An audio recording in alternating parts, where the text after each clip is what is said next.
ఇక హైదరాబాద్ గుడిమల్కాపూర్ లో కాల్పులు కలకలం సృష్టించాయి. కింగ్స్ ప్యాలెస్ లోని ఓ ఎక్స్పోలో కాల్పులు జరిగాయి. షాప్ ఓనర్ల మధ్య గొడవ కాల్పులకు దారి తీసింది. అయితే ఓ షాపు యజమాని గాల్లోకి కాల్పులు జరిపారు. కాల్పులు జరిపిన వ్యక్తిని పోలీసులు అదుపులోకి తీసుకున్నారు.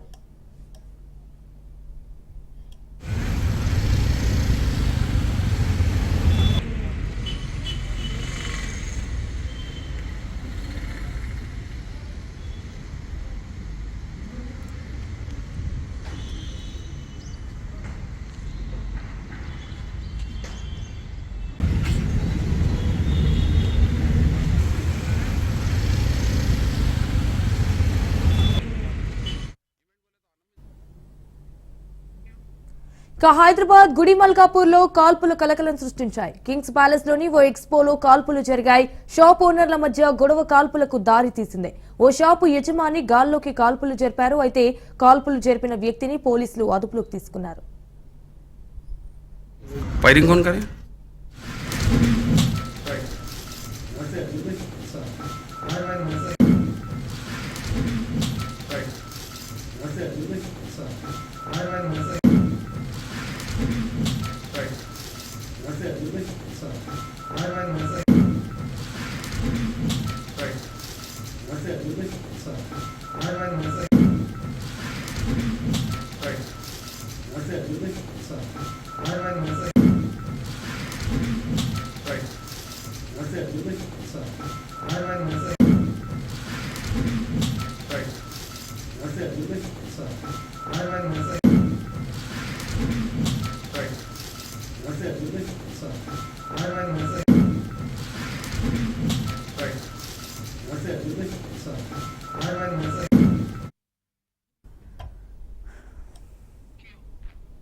ఇక హైదరాబాద్ గుడిమల్కాపూర్ లో కాల్పుల కలకలం సృష్టించాయి. కింగ్స్ ప్యాలెస్ లోని ఓ ఎక్స్పోలో కాల్పులు జరిగాయి.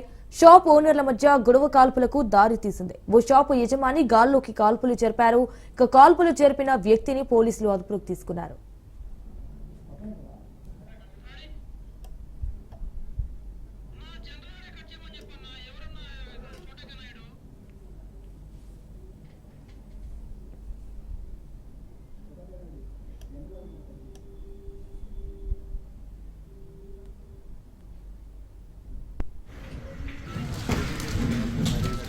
फायरिंग कौन करे?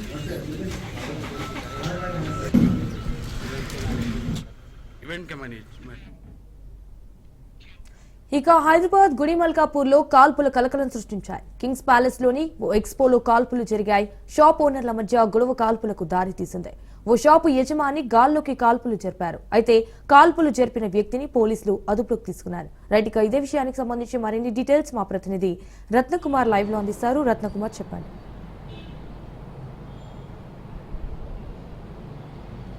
గుడిమల్కాపూర్ పరిధిలోని కింగ్స్ ప్యాలెస్లో ఎక్స్పో జరుగుతోంది. ఈ ఎక్స్పో జరుగుతున్నటువంటి సందర్భంలో ఇవాళ ఉదయం 7:30 ప్రాంతంలో కాల్పుల కలకలం అనేది చెలరేగింది. అక్కడ రెండు షాపులు, అంటే ఎగ్జిబిషన్ జరుగుతున్న సమయంలోనే అక్కడ షాపులు ఉన్నాయి. అయితే ఒక పర్ఫ్యూమ్స్ షాపు, అలాగే వేరొక షాప్కు సంబంధించినటువంటి ఇద్దరు నిర్వాహకుల మధ్య ఒక గొడవ అనేది జరిగింది. గొడవ జరిగిన తర్వాత అయితే వీళ్ళిద్దరూ గొడవ పడి ఆ తర్వాత కాంప్రమైజ్ అయ్యి గొడవ సద్దుమణిగిపోయింది. కానీ అక్కడ ఉన్నటువంటి మరొక వ్యక్తి, హజ్బుల్లా కానిటువంటి ఆ వ్యక్తి, అక్కడ తన దగ్గర ఉన్నటువంటి లైసెన్స్డ్ రివాల్వర్ తీసుకొని గాల్లోకి 2 రౌండ్లు కాల్పులు జరిపాడు. దీంతో ఒక్కసారిగా ఎక్స్పోలో ప్రతి ఒక్కళ్ళు కూడా భయాందోళనకు గురైనటువంటి పరిస్థితి చెలరైంది. ఇవాళ 7:30 ప్రాంతంలో ఈ ఇన్సిడెంట్ చోటు చేసుకుంది.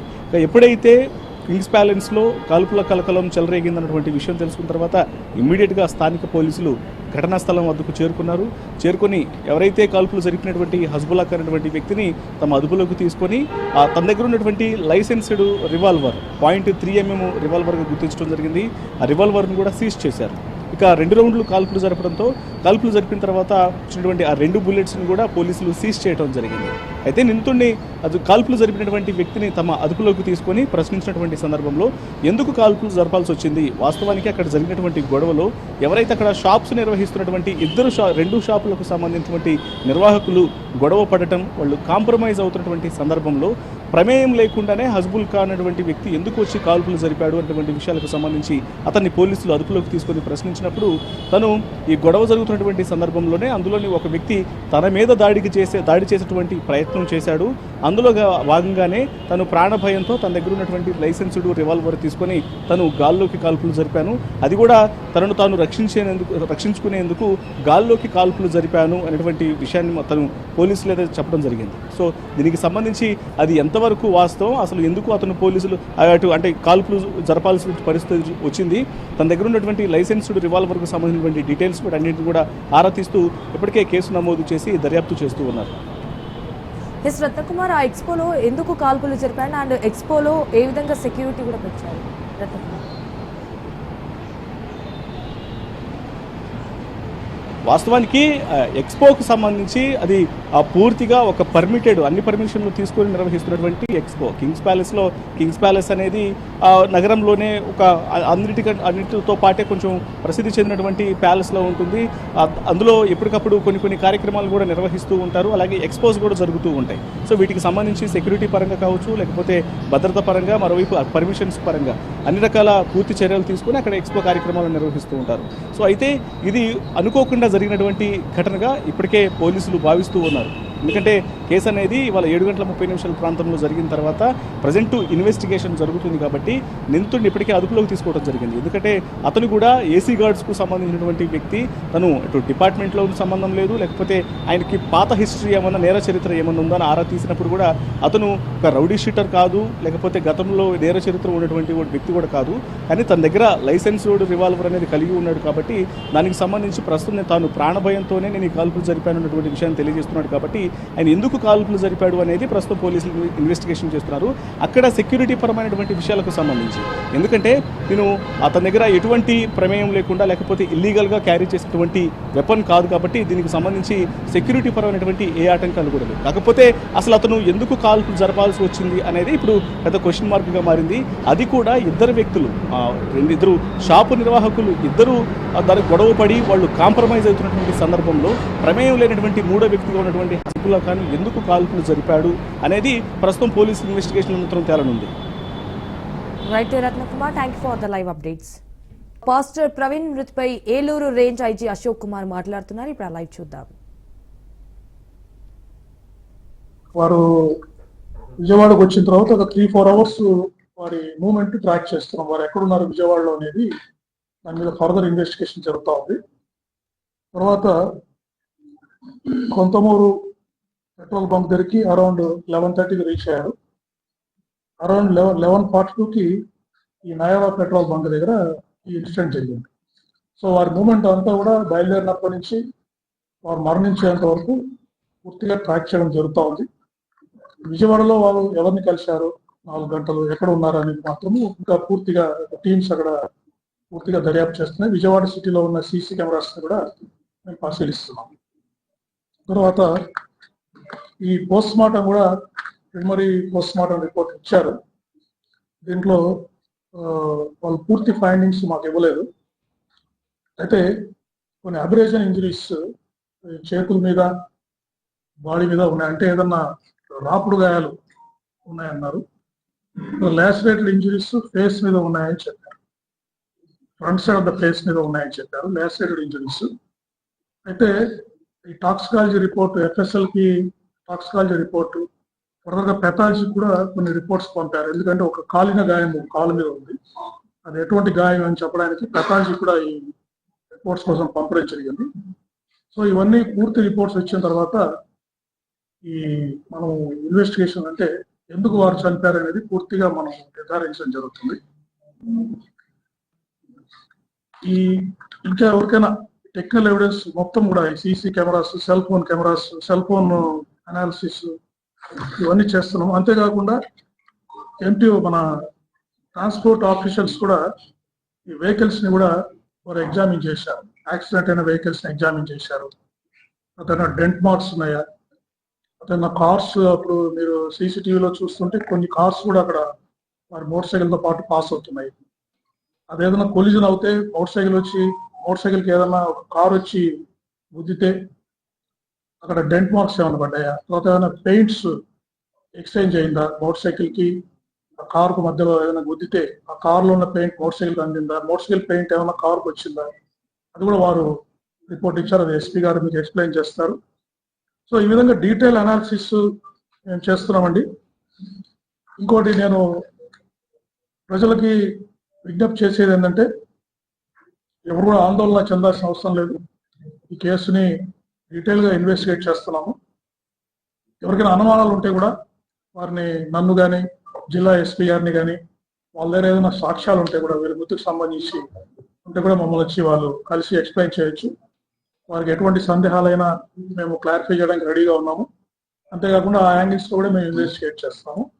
అంతేగాని వీరి మృతి గురించి అనవసరమైన సోషల్ మీడియాలో కానీ అనవసరమైన పోస్టులు పెట్టి విద్వేషాలు సృష్టించే విధంగా చేస్తే మాత్రము చట్ట ప్రకారం చర్యలు తీసుకుంటామని మీకు తెలియజేస్తున్నాను.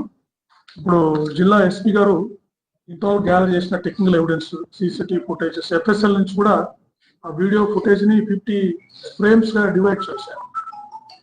సో డ్రోన్ షాట్స్ అన్ని మీకు ఎక్స్ప్లెయిన్ చేస్తారు. ఐజీ గారికి నమస్కారం. అలాగే ఇక్కడ కూర్చున్న పాత్రికేయ మిత్రులకి, ఇక్కడ నా కొలీగ్స్ కూడా గుడ్ ఈవినింగ్. సో మనం మొట్టమొదటిగా మొన్న ఫస్ట్ ప్రెస్ మీట్ అయిన తర్వాత కొంత ఎవిడెన్స్, ఇప్పుడు సార్ చాలా ఎవిడెన్స్ తెలియజేశారు.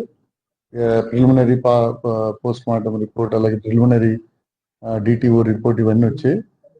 వీటితో పాటు ఇప్పుడు మీకు మరికొంత డేటా మేము కలెక్ట్ చేశాము.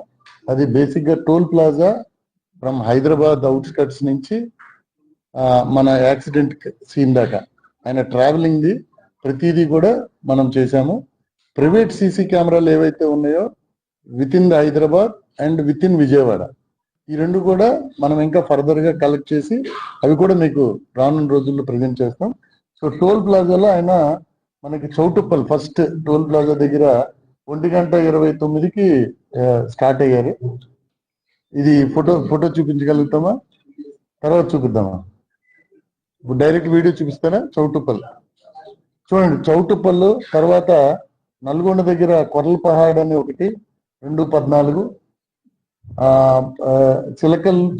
చిల్లకల్లు 3:31, అలాగే కేసర అంటే మన అవుట్స్కట్స్ లోకి వచ్చారు 4:07కి. మళ్ళీ పొట్టిపాడు అంటే కేసర అండ్ పొట్టిపాడు మధ్యన ఆయన విజయవాడలో సైట్ అయ్యారు మనకి టౌన్ లో. అది వెతకాల్సి ఉంది. పొట్టిపాడు దగ్గర మళ్ళీ 9:15కి, తర్వాత కలపూరు 9.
ఇక ఆంధ్రప్రదేశ్లోని రాజమహేంద్రవరం శివారు కొంతమూరు వద్ద పాస్టర్ పగడాల ప్రవీణ్ కుమార్ మృతి చెందిన కేసు సంచలనం సృష్టిస్తోంది. పాస్టర్ మృతి 2 తెలుగు రాష్ట్రాలను షేక్ చేస్తోంది. హత్య లేక ప్రమాదమా, సహజ మరణమా అన్నదైతే ప్రశ్నార్థకంగా మారింది. 5 రోజులు కావస్తున్నా డెత్ మిస్టరీ వీడలేదు.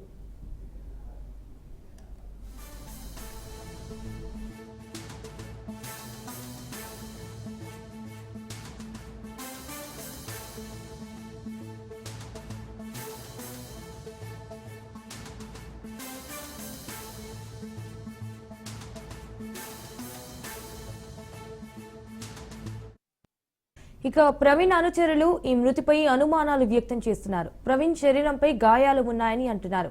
అసలు ప్రవీణ్ ఆ సమయంలో బైకుపై ఎందుకు వెళ్లారని కూడా సందేహాలు వ్యక్తం చేస్తున్నారు. ఇకపోతే మార్చి 24న వీడియో కెమెరాల్లో నమోదైన ఇటు సీసీ ఫుటేజ్ ప్రకారం హైదరాబాద్ నుంచి బుల్లెట్ పై వస్తున్న పాస్టర్ ప్రవీణ్ రాత్రి 11:31 కొవ్వూరు టోల్ ప్లాజాను క్రాస్ చేశారు.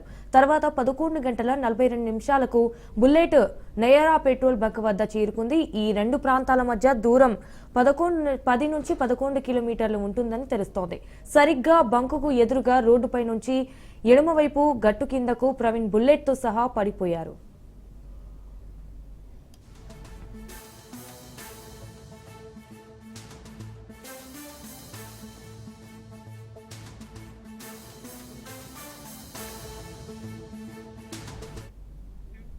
ఇక పెట్రోల్ బంక్ సీసీ ఫుటేజ్ లో ప్రవీణ్ బుల్లెట్ ను ఓ 5 వాహనాలు క్రాస్ చేసి వెళ్లినట్టు తెలుస్తోంది. ఆ 5 వెహికల్స్ ను గుర్తిస్తే వారి నుంచి ఏదైనా సమాచారం దొరకొచ్చని పోలీసులు ఆ దిశగా ప్రయత్నిస్తున్నారు. అయితే ఘటనా స్థలంలో లభించిన ఆధారాలను విజయవాడ ఫోరెన్సిక్ ల్యాబ్ టీం క్షుణ్ణంగా పరిశీలిస్తున్నారు. ఇప్పటి వరకైతే నోక్లు పోస్ట్ మార్టం రిపోర్టు మార్చి 29న రావచ్చని చెప్తున్నారు. అది వస్తే కానీ కనీసం ప్రవీణ్ ఎలా చనిపోయారో తెలుస్తుంది.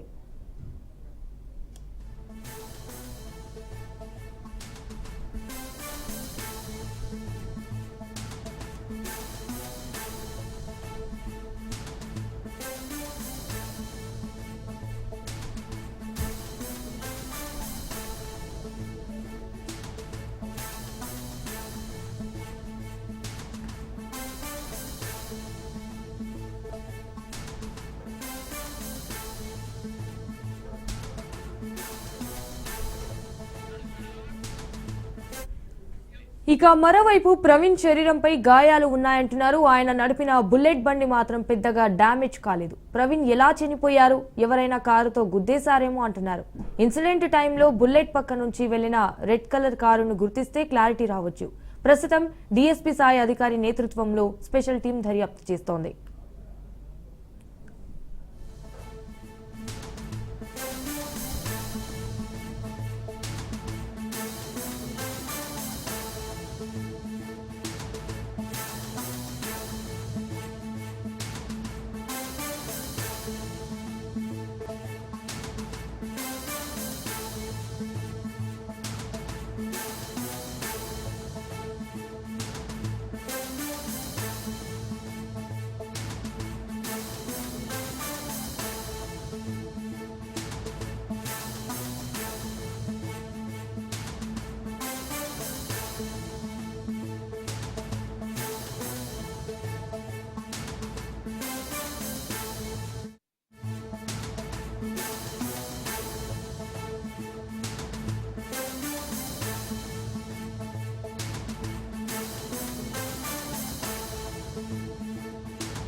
ఇక ఆంధ్రప్రదేశ్లోని రాజమహేంద్రవరం శివారు కొంతమూరు వద్ద పాస్టర్ పగడాల ప్రవీణ్ కుమార్ మృతి చెందిన కేసు సంచలనం సృష్టిస్తోంది. పాస్టర్ మృతి 2 తెలుగు రాష్ట్రాలను షేక్ చేస్తోంది. హత్య లేక ప్రమాదమా, సహజ మరణమా అన్నదైతే ప్రశ్నార్థకంగా మారింది. 5 రోజులు కావస్తున్నా డెత్ మిస్టరీ వీడలేదు.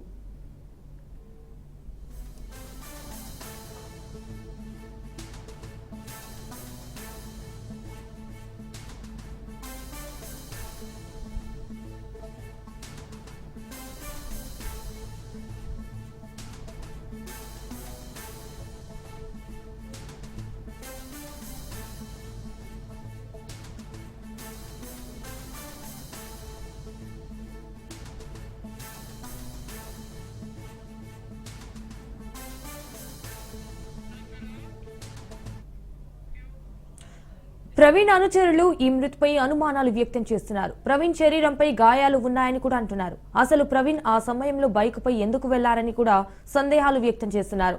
ఇకపోతే మార్చి 24న వీడియో కెమెరాల్లో నమోదైన సీసీ ఫుటేజ్ ప్రకారం హైదరాబాద్ నుంచి బుల్లెట్ పై వస్తున్న పాస్టర్ ప్రవీణ్ రాత్రి 11:31 కొవ్వూరు టోల్ ప్లాజాను క్రాస్ చేశారు. తర్వాత 11:42 బుల్లెట్ నయారా పెట్రోల్ బంక్ వద్దకు చేరుకుంది. ఈ రెండు ప్రాంతాల మధ్య దూరం 10 నుంచి 11 కిలోమీటర్లు ఉంటుందని తెలుస్తోంది. సరిగ్గా బంకుకు ఎదురుగా రోడ్డుపై నుంచి ఎడమవైపు గట్టు కిందకు ప్రవీణ్ బుల్లెట్ తో సహా పడిపోయారు.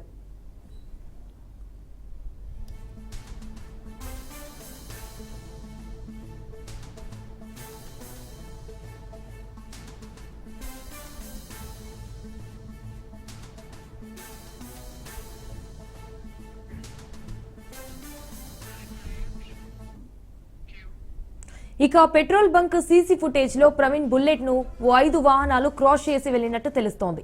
ఆ 5 వెహికల్స్ ను గుర్తిస్తే వారి నుంచి ఏదైనా సమాచారం దొరకొచ్చని కూడా పోలీసులు ఆ దిశగా ప్రయత్నిస్తున్నారు. ఘటనా స్థలంలో లభించిన ఆధారాలను విజయవాడ ఫోరెన్సిక్ ల్యాబ్ టీం క్షుణ్ణంగా పరిశీలిస్తున్నారు. ఇప్పటివరకైతే no clue post mortem report కూడా మార్చి 29న రావచ్చని చెప్తున్నారు. అదొస్తే కానీ కనీసం ప్రవీణ్ ఎలా చనిపోయారో తెలుస్తోంది.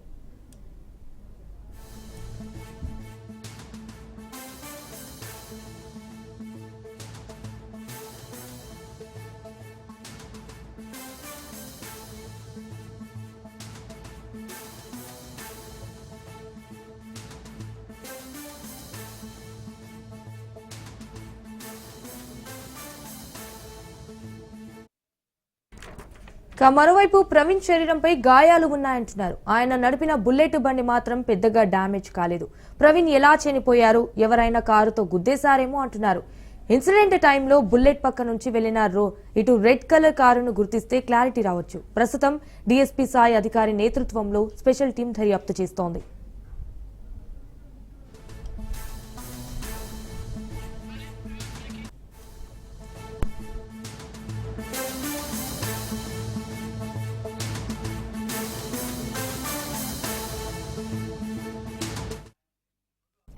రైట్, వైసీపీ నుంచి తనకు ప్రాణహాని ఉందని సంచలన వ్యాఖ్యలు చేశారు సునీల్ యాదవ్. ఇటు వైసీపీ నేత సతీష్ రెడ్డి, రాజమౌళి శివప్రసాద్ పై సునీల్ యాదవ్ ఆరోపణలు చేశారు.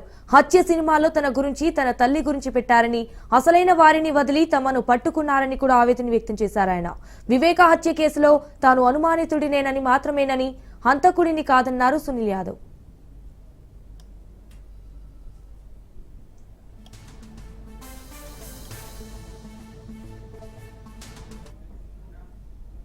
నేనేమంటున్నా, నా దగ్గర కోట్లే పడగలెత్తి ఉంటే నేను రెంట్ రూమ్లో ఉండాల్సిన అవసరం, నా దగ్గర ఉన్న కోట్లు ఏంటో ఆయన నిరూపించి ఆ కోట్లు తీసుకొని నాకు ఇల్లు కొనిపించాల్సిందిగా నేను కోరుతున్నాను ఆయన్ని. రెండో విషయం ఏంటంటే, సుప్రీంకోర్టులో సిద్ధార్థ లూత్రా గారిని చంద్రబాబు నాయుడు గారు పెట్టి మాతో ఏదో నడిపిస్తూ ఆయన రెండో ఆరోపణ.